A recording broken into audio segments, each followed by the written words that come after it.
Olá pessoal, tudo bem? Sejam bem-vindos à continuação da nossa aula 00 aqui. E agora nós vamos falar sobre um assunto muito importante. Na verdade, mais de um assunto, né? A União Ibérica e o Brasil holandês.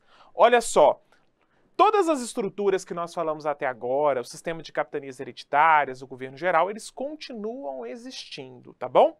Só que chegou um momento da história de Portugal que nos interessa muito aqui, em que o rei de Portugal, né, mais especificamente o rei Dom Sebastião, ele morreu, beleza? E era um rei assim muito jovem, que não tinha deixado herdeiros, ele desapareceu numa batalha, né, a famosa batalha de Alcácer Quibir, lá no Marrocos. Ele lutava contra os muçulmanos e acabou, né, morrendo nessa batalha, beleza? E ele não deixou herdeiros. Aí começa uma disputa, né, pela sua sucessão. Vários candidatos, né, ao trono português começam a disputar ali, né? Todo mundo querendo se impor como o sucessor. No final das contas, quem vence essa competição era o rei espanhol Filipe I, beleza? Ele vence então e aí ele se torna também o rei de Portugal. Ele passa a ser o rei das duas monarquias, a monarquia espanhola, que ele já era, e a monarquia de Portugal também, tá bom? Então esse período em que a Península Ibérica, ou seja, a região de Portugal e Espanha, foram dominadas, né, foram governadas pelo mesmo rei, ficou conhecido pelos historiadores como União Ibérica, né, já que as duas monarquias estão unidas em torno da mesma coroa, tá bom? Aqui a gente chama, né, para nós aqui brasileiros, nós chamamos o rei de Filipe II, porque para os portugueses ele vai ser o Filipe II e não o primeiro, já tinha tido o Filipe lá, então ele fica sendo o segundo, tá bom? Então aqui nesse contexto, né, nós tivemos também fomos dominados, né, pelo rei de Espanha e rei de Portugal agora, porque afinal éramos colônia de Portugal, tá? E o que muda em relação à administração? Temos algumas modificações, né, que eu até coloquei aí para você no seu material, só que assim, é muito mais importante a gente observar, né, que a coroa se compromete aqui a preservar as leis, os costumes. Fala, olha, Portugal, você não precisa de alterar sua língua, você não precisa de, né, passar a falar o espanhol, os costumes, né, isso tudo pode ser mantido e aí isso também, consequentemente, não nos afeta, né, se não altera lá para Portugal, também não está alterando aqui para o Brasil. Essa garantia que a Espanha dá para Portugal, de falar, olha, não precisa mudar essas coisas, ficou conhecido como juramento de tomar, tá bom? Isso, inclusive, já foi tema recente aí de questões, por mais de uma vez, né, de questões, só que o nome em específico que se dá aqui é o juramento de tomar, tá bom? Bom, só que embora, né, a coroa espanhola, o rei, né, a dinastia filipina, tenha se comprometido a não interferir diretamente na administração das colônias, né, como Portugal administra o Brasil, por exemplo, a gente tem uma consequência grande aqui dessa União Ibérica, tá? Então, pensou em União Ibérica, você tem que pensar numa consequência direta dela, que são as invasões holandesas. Como assim? O que tem a ver uma coisa com a outra? Acompanhe o raciocínio. Você já sabe que os holandeses estavam diretamente relacionados ao negócio açucareiro aqui no Brasil, né? Eles compravam o açúcar barreado, né, o açúcar ainda mais rústico dos portugueses, levavam para Amsterdã, né, lá refinavam açúcar e vendiam para o restante da Europa. Então eles estão diretamente inseridos no negócio açucareiro. Porém, temos um pequeno problema aqui. Os Países Baixos, né, que é a forma como se chamava a Holanda, e hoje eles estão inclusive preferindo esse termo, tá? Eles não gostam mais de ser chamados de Holanda, e sim Países Baixos. Nesse contexto, os Países Baixos tinham acabado de se separar, de se tornar independentes da Espanha. Antes, o rei da Espanha também mandava lá. Então, pouco antes da União Ibérica, eles tinham conseguido se separar aqui, tá bom?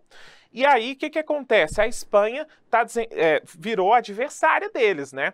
Eles são adversários agora, porque, né, foi um processo de conflito, de guerra, né? Os holandeses conseguiram se separar e agora a coroa espanhola está com raiva deles, indignada, né?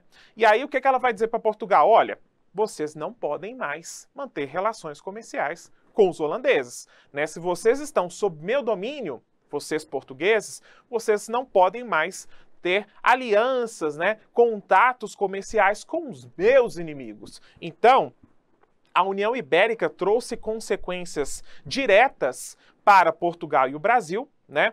Porque, neste contexto aqui, os holandeses foram marginalizados no negócio açucareiro e isso, consequentemente, nos afetou. Como que isso nos afetou? Bom, os holandeses, embora expulsos aqui do negócio açucareiro, eles não se conformaram, tá? Eles disseram, bom, como o negócio era muito lucrativo, eles resolveram se manter nele a todo custo. Eles criaram aqui a chamada Companhia das Índias Ocidentais, tá?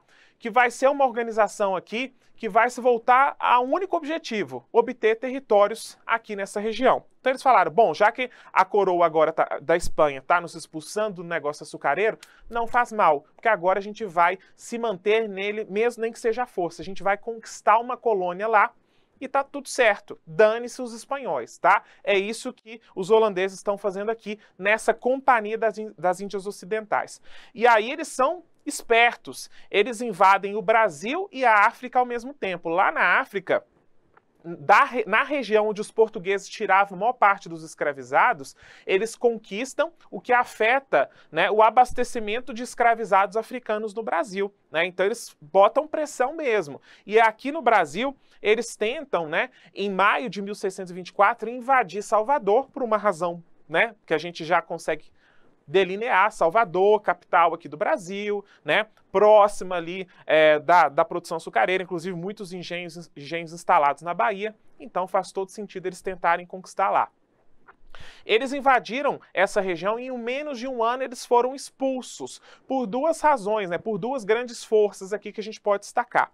Por terra, né, nós tivemos resistência dos habitantes locais. Esses habitantes, né, eles foram organizados aí pela autoridade religiosa que existia, o bispo Marcos Teixeira, e falou, olha, esses invasores são protestantes, eles são hereges, né, são contra a Igreja Católica, nós temos que expulsá-los. Então ele junta o povão, né, no movimento que é conhecido como Milícia dos Descalços para pressionar a sua expulsão.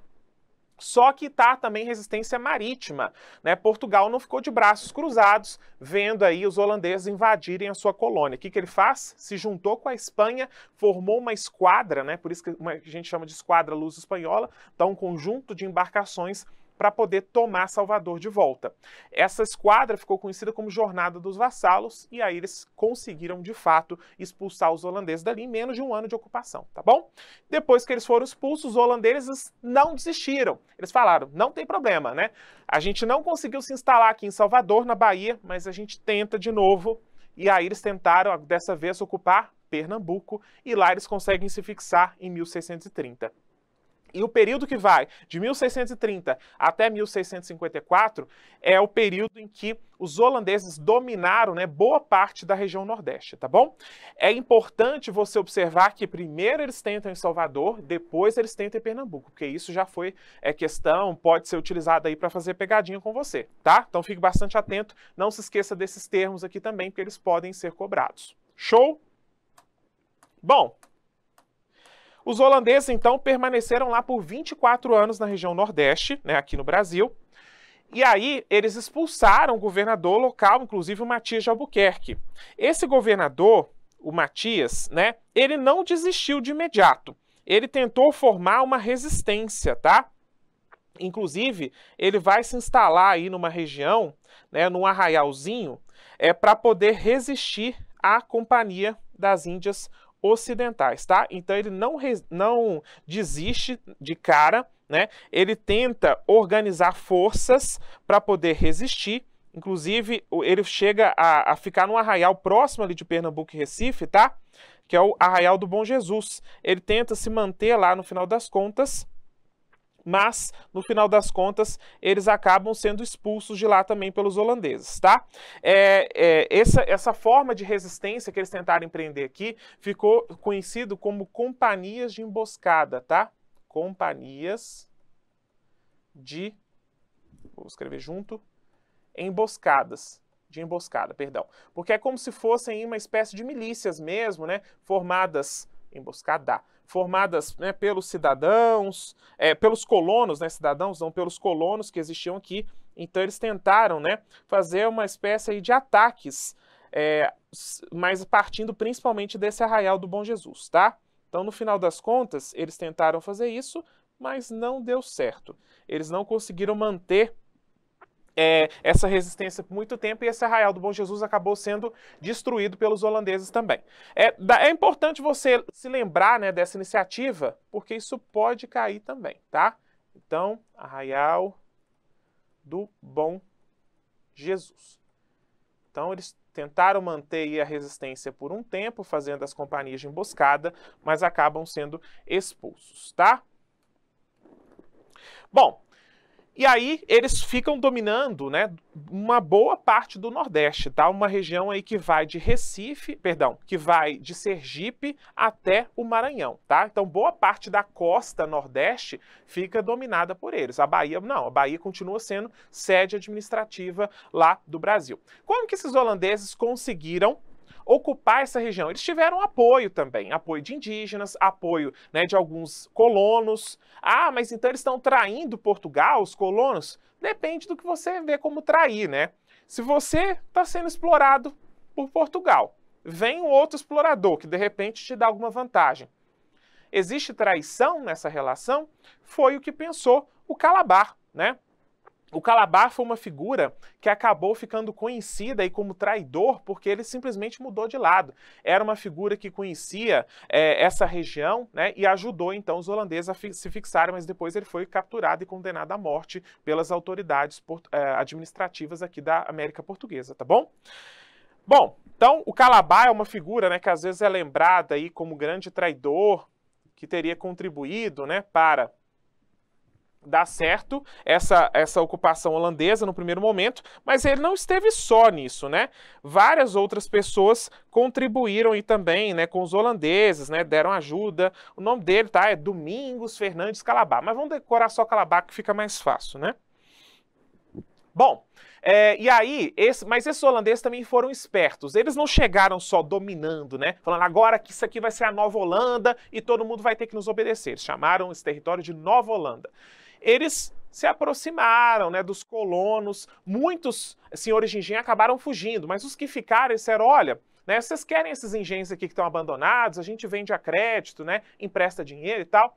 Então eles foram reestabelecendo a ordem aos poucos, né, permitiram que os escravos voltassem a abastecer aqui esses engenhos, né, os escravos lá da África, que eles estavam, né, segurando lá o local de retirada dos escravos, né, de envio dos escravizados. Eles também incentivaram o plantio de mandioca nessa região para não ter mais crise de fome aqui, porque o pessoal ficava só focado, né, em plantar cana, às vezes faltava até alimento aqui, então eles quiseram, né, estabelecer uma rede de abastecimento aqui também, evitar ondas de fome, né, entre os habitantes aqui da Nova Holanda, forma como eles estão chamando os seus domínios. Bom, e eles também tiveram até uma visão mais ambientalista aqui, dizendo, olha, esse bagaço da cana que vocês estão jogando aí nos rios, está poluindo os rios, está matando os peixes, né? Vamos fazer o seguinte, não pode jogar mais aí, tem que jogar direto no mar. Então, essas mudanças que foram empreendidas principalmente pelo Maurício de Nassau, tá? Que é o funcionário escolhido aqui pela Companhia das Índias Ocidentais para conduzir a Nova Holanda, elas trouxeram transformações importantes para a produção açucareira, né, como um todo, mas principalmente em Pernambuco. A produção fez isso, ó, subiu exponencialmente, tá? Então, essas transformações foram muito importantes. E o Maurício de Nassau não parou por aí. Ele também, né, concedeu aqui tolerância religiosa. Ele sabia que ele estava numa terra em que a maior parte das pessoas eram cristãos, né? Os holandeses que estão chegando são protestantes. Então eles falaram, ó, beleza, não faz diferença para nós, a gente está aqui mais pelo açúcar mesmo e tal. E tinham muitos judeus que estavam aqui também. Os judeus, eles tinham fugido, né, da perseguição religiosa lá em Portugal. Lembra da Inquisição lá? A Inquisição em Portugal estava perseguindo os judeus. Muitos vieram para cá, né, se envolveram aí no negócio açucareiro e até se tornaram senhores de engenho. Eles tiveram até que fingir que eram cristãos, os cristãos novos, tá? Mas muitos continuaram sendo judeus em segredo para não sofrerem perseguições das autoridades religiosas. Tem até uma história que eu gosto de contar, né? Eu, lá em Minas, na minha infância, eu escutava muito, né, falar que você não podia apontar para uma estrela senão nascia uma verruga no seu dedo, não podia contar as estrelas. Por que isso, né? Para os judeus, né, existe um feriado, né, o começo dele se estabelece aí a partir do surgimento da primeira estrela no céu. Então, né, se as crianças apontassem para essa estrela, isso poderia ser um indício aí para as autoridades que estão reprimindo os judeus de que aquela família era judia, né, que aquela família continuava a professar o judaísmo, porque eles estão, né, inclusive identificando aí a primeira estrela no céu para poder comemorar um feriado religioso. Então, as mães contavam isso para os seus filhos, né, para que eles não apontassem para a estrela e com isso não fossem identificados, né? Eu também continuei fazendo isso, mesmo sendo judeu, mas foi um costume, né? Uma tradição, uma crendice que acabou passando aí, né, ao longo dos séculos, tá bom? Bom, uma coisa interessante aqui também, então, aqui os holandeses falam, ó, não tem problema, você é judeu, inclusive a primeira sinagoga construída na América Latina, né, que existe até hoje, foi construída aqui em Recife, tá bom? Temos também católicos aqui sem sofrer perseguição religiosa, pro Nassau tá tudo certo. O Nassau, inclusive, promoveu reformas urbanas importantes aqui, calçou ruas, construiu jardim zoológico, tá? Ele era um grande entusiasta aí das artes, da ciência, então vários naturalistas, que era a forma como se chamavam os cientistas da época, vieram para cá para estudar a fauna, a flora, né, dessa região, os índios também, e pintores também, muitos vieram aí de algumas partes da Europa, né, inclusive dos Países Baixos, para poder representar aquilo que eles estavam vendo. Várias imagens de engenho que a gente tem, né, das populações dessa época são registradas, né, por esses artistas que vieram aí com o Nassau, tá bom? Estimulados pelo Nassau. Uma outra fofoca histórica, um outro caos aqui para a gente contar, foi a construção de uma ponte, né, entre Recife e Olinda. Lembrando aqui, pessoal, que Olinda é a sede da capitania de Pernambuco, né? Então ali, né, estavam as câmaras municipais até então, né, até a chegada dos holandeses, a Câmara dos Homens Bons, ali é a capital de Pernambuco. Recife era visto como uma parte, né, ali de Olinda. Só que era uma parte que estava crescendo muito, porque tinha um porto ali. Então o comércio estava muito forte e Recife foi crescendo, tá? Então Recife aqui se torna uma região importante, inclusive é influenciada pelo Nassau, né, que investe muito nessa região, que é inclusive chamada de Cidade Maurícia, tá? Vou até colocar aqui, Cidade Maurícia. Bom, tem um caos, né, que conta aí a construção da ponte que ligou Recife e Olinda. O Nassau ele precisava de dinheiro para construir essa ponte, né? Porque ele tá fazendo um monte de reforma aqui, então, né, tá faltando o tutu. O que ele faz? Eles fazem assim, olha, vocês aí que estão me ouvindo, eu vou fazer hoje pela primeira vez, vou fazer algo que vocês nunca viram. Eu farei um boi voar. E aí ele fala, olha, compareçam todos aqui, né, em Recife, em Olinda, ou melhor, atravessem a ponte e tal, né, não, atravessem a ponte não, venham para cá, e cobrou ingresso e tal, para poder juntar dinheiro para construir essa ponte. E aí ele falou, eu vou fazer um boi voar. Aí ele trouxe um boi mesmo, foi puxando o boi, né, todo mundo atento, vendo, e colocou o boi já na entrada assim, de um prédio de mais de um andar, né, mais de um pavimento. Aí botou o boi lá dentro escondidinho, ninguém mais viu o boi, e aí ele apareceu lá no topo do prédio, né, no escuro, assim, com um couro de boi, né, coberto em um tonel, assim, mais ou menos, um tonel cobrindo, né, um couro de boi cobrindo um tonel, tava parecendo um boi que tava lá em cima, né, que era o boi ainda. Aí todo mundo vendo assim, atento, e aí ele amarrou, né, antes de todo mundo ver, esse tonel, né, numa corda, junto aí com umas roldanas, e aí ele soltou lá de cima, né, e o boi ficou lá voando, né? Aí a gente não sabe exatamente, né, se as pessoas acreditaram que aquilo realmente era um boi ou se o pessoal levou na brincadeira, levou na gozação. De todo modo, né, esse é um caos aí que mostra que o Maurício de Nassau ficou uma figura muito popular, né? Até hoje é muito lembrada em Recife, em Olinda, ficou muito popular e era até chamado de o brasileiro, porque parecia que ele realmente gostava daqui. Só que não adiantou muito, né, ele gostar ou não gostar, porque ele acabou se desentendendo com a Companhia das Índias Ocidentais. E eles falaram, volta para cá que a gente não quer mais você aí. Ele teve que voltar, foi desligado, voltou lá para os Países Baixos. E a nova administração não foi tão popular quanto o Nassau. Porque essa nova administração ela resolveu cobrar os empréstimos que o Nassau havia dado aí para os senhores de engenho.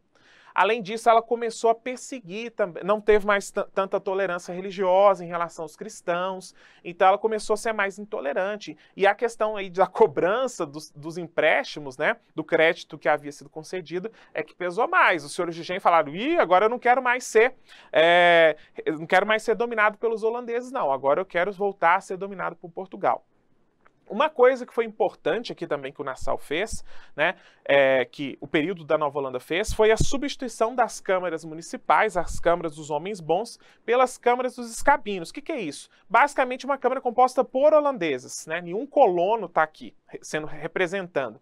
Então esses escabinos, esses holandeses, vão representar os interesses da Companhia das Índias Ocidentais, tá? Então essas câmaras municipais temporariamente foram substituídas aí pelas câmaras dos escabinos. Depois que os holandeses foram expulsos, voltaram às câmaras dos homens bons de novo, tá bom? Temporariamente assim, né? 20 anos, né? Mais de 20 anos. Bom, então, agora, né, que tá todo mundo pé da vida aí com os holandeses, falando, não, agora a gente não quer esse povo mais, né? Estão pressionando o calo da gente aqui. Alguns senhores de engenho falam assim, então é hora de agir. Eles se juntam, e são esses aí, André Vidal de Negreiros e João Fernandes Vieira. Eles se juntam aí, liderando os senhores de engenho, e inclusive juntam apoio popular. Homens negros livres, que eram liderados aí por o nosso amigo, o Henrique Dias, juntam também indígenas liderados pelo Felipe Camarão e falam, não, nós temos que resistir agora aos holandeses, então formam aí várias milícias, né, que começam a lutar contra os holandeses aí por alguns anos. Tivemos várias batalhas, tá? A mais célebre delas foi a Batalha de Guararapes, que até hoje é muito comemorada aí pelo Exército, né? Essa Batalha de Guararapes, né, ela foi romanticamente chamada, séculos depois, de União das Três Raças, porque temos brancos, negros e indígenas lutando aqui. É uma visão um pouco romântica, porque a gente sabe que depois que eles foram expulsos, os brancos continuaram mandando aqui, né, e os negros, os índios, né, como classes, camadas subalternas. Os livres, né, marginalizados, e os não livres mantidos sob condição de escravos, né, trabalho compulsório aí de alguma maneira, tá bom? Então é uma visão romântica. Para o Exército, né, é uma espécie de marco fundador do Exército. Por quê? Porque tivemos, né, a formação de uma camada militarizada, de uma força militarizada, para poder combater uma invasor estrangeiro. Então, é uma espécie de embrião do Exército, tá? Essa que é a visão que existe aqui, por isso que essa Batalha de Guararapes é muito comemorada até hoje pelas Forças Armadas. Depois que os holandeses foram expulsos, né, eles não desistiram do negócio açucareiro, só que eles desistiram da gente. Eles saíram daqui, né, e começaram a cultivar a cana-de-açúcar nas Antilhas. Lá eles começaram a produzir um açúcar muito mais barato e de maior qualidade que o açúcar produzido no Brasil, o que gerou, portanto, a crise do nosso açúcar. Então, a gente não conseguiu competir com esse açúcar, então nosso açúcar entra em crise. A gente deixou de produzir açúcar? Não, né? Mas o açúcar não se mostrou mais tão rentável, assim, no final das contas, para o Império Português, tá? Lembrando aqui que o Império Português, no final das contas, qual que é o saldo da União Ibérica? Negativo, né? Porque, mas você não falou que a produção açucareira aumentou? Sim, mas aumentou enquanto os holandeses estavam lá, então o lucro estava indo para os Países Baixos. Agora, né, que Portugal consegue recuperar essa região e com apoio de grupos populares, né, que começam a rebelião, eles estão pegando essa região quebrada. Então a União Ibérica foi extremamente prejudicial do ponto de vista econômico para o Império Português, tá? Então aqui a gente observa que esse açúcar feito em Pernambuco, né, e outras regiões do Nordeste, ele começa a entrar em decadência. É importante a gente não pensar a produção açucareira como um ciclo, tá? Você talvez tenha aprendido assim, o ciclo do açúcar, porque senão fica parecendo que existe início, meio e fim. Só que não é bem assim, né? Ou início, meio e fim. E aí completa o ciclo. Não é bem assim, porque esse açúcar não deixou de ser produzido nem no contexto de crise. Depois que há aqui, no final das contas, né, uma diminuição do preço no mercado europeu, e aí muitos senhores de engenho começam a perder muito dinheiro aqui, a população, né, do Nordeste, que vivia aí à margem da produção, né, vivia a partir da produção açucareira, né, dependente dela de alguma forma, começa a enfrentar as consequências, a miséria aumenta muito ali, mas a gente não pode dizer que o açúcar acaba, essa região continua produzindo açúcar, só não está tendo mesmo a mesma lucratividade, tá bom? E, inclusive, lá no século XVIII, o preço do açúcar se recupera no mercado internacional, e o açúcar passa a ser um item de exportação extremamente importante para o Brasil de novo, tá?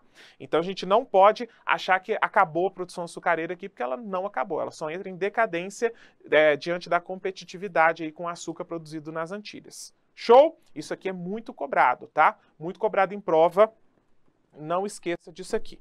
Beleza? Tranquilo? Bom, fechamos o nosso tópico, então, sobre União Ibérica e Brasil holandês. Beleza? Um abraço a todos, continue assistindo aí a nossa aula. Tchau!